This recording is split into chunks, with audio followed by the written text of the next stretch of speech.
আমার আজকের নিবেদন জীবনানন্দ দাশের 20 বছর পরে।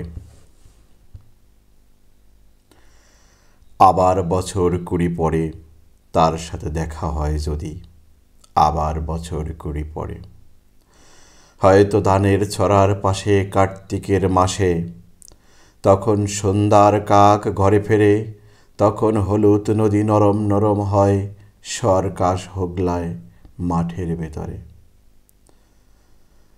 অথবা নাইকো ধান ক্ষেত আর ব্যস্ততা নাইকো আর, হাঁসের নীড়ের থেকে খড়, পাখির নীড়ের থেকে খড় ছড়াতেছে।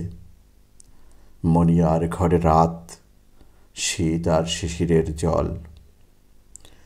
জীবন গিয়েছে চলে আমাদের 20 বছরের পার, তখন হঠাৎ যদি মেঠো পদে পাই আমি তোমারে আবার।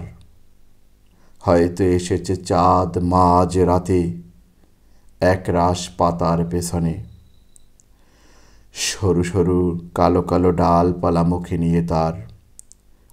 শিরীষের অথবা জামের, ঝাউয়ের আমের 20 বছর পরে, তখন তোমারে নাই মনে। ধন্যবাদ সবাইকে।